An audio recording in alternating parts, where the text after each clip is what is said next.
5-12-06. Oh, my. I'm the unsilent majority, Big Mom. Time to catch up with our regular Thursday contributor. She is Senator for New South Wales, Fierravanti-Wells. Connie, good morning. Good morning, Stephen. You're still in lockdown in New South Wales as well. You've been doing it longer than we have, but 2/3 of Australians apparently now support the idea of a vaccine passport to access things like sporting grounds, cinemas, clubs, hospitality venues. This is according to a YouGov poll, but I think you've got to question the methodology of some of these polls. Look, Stephen, the survey, the findings of the survey are not surprising in the sense that I think there are two issues here. One is that I think Australians are ready to get vaccinated. They want their kids to go to school, and they're more concerned, I think, now about the financial and, of course, the mental health impact of the lockdowns rather than the prospect of getting COVID themselves. I know that there are underlying reservations about the whole vaccination passport and compulsory vaccination.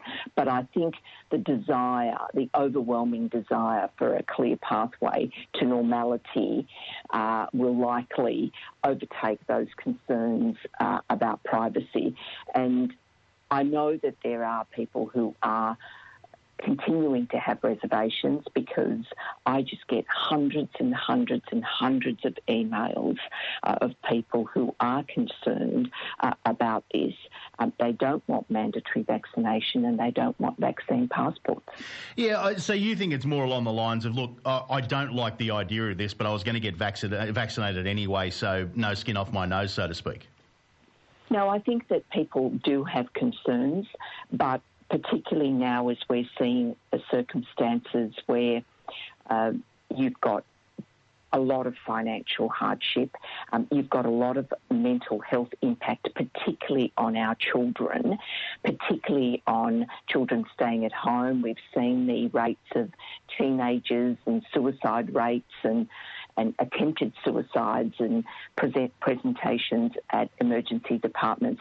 So I think when you put all of this together, yes, I don't believe that people have dropped their concerns about the further erosion of fundamental freedoms, but I think what they are doing is, I'm not happy, but I'm going to do it because otherwise my freedoms will continue to be curtailed.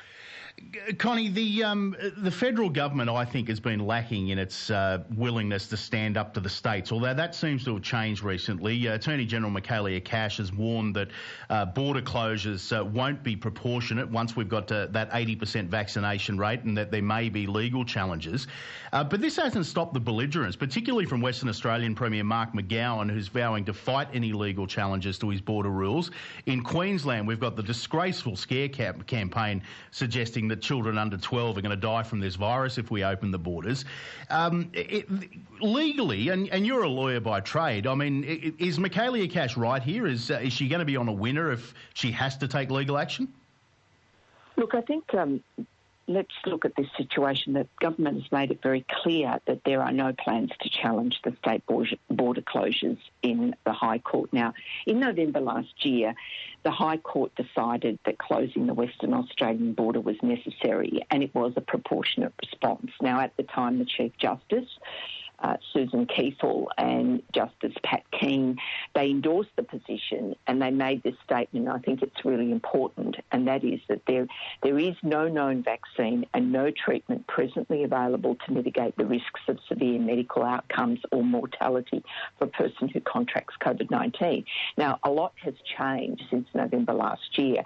Now, we now have both the AstraZeneca and the Pfizer vaccines. They're registered for use and are being used in Australia. They have proven the material that's being published is showing their effectiveness in relation to preventing serious illness and death, as well as issues in relation to mortality and those issues. We've seen the efficacy of these vaccines. So when you look at the comments that were made by the High Court, the situation we face today as a country are fundamentally different.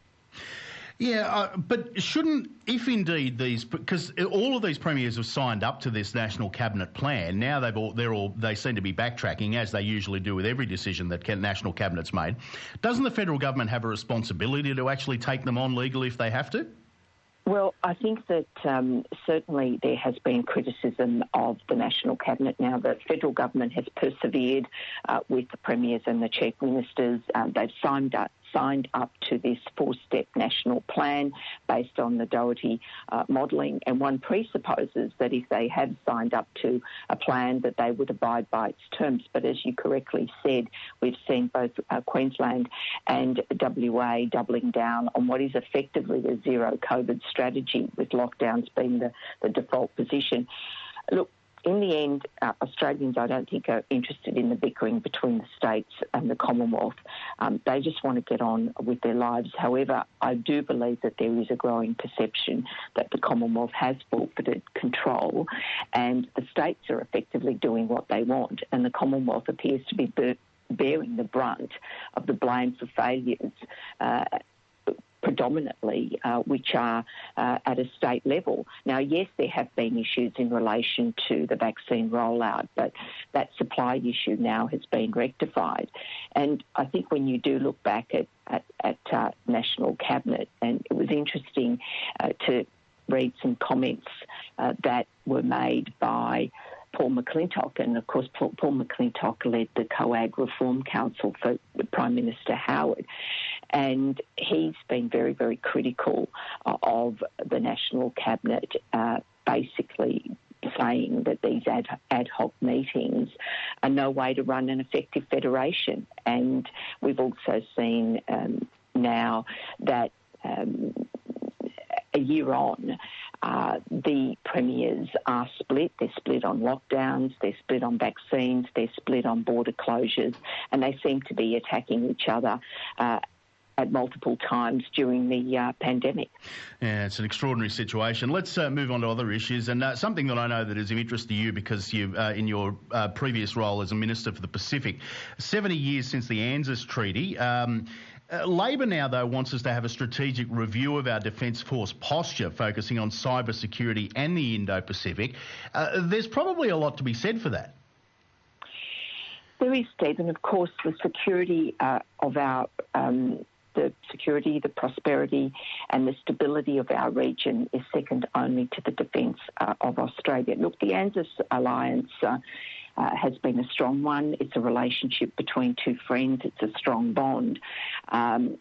American leadership, of course, is indispensable to meeting the challenges that we are facing in upholding the international rules-based order and good standards of good citizens in our international community.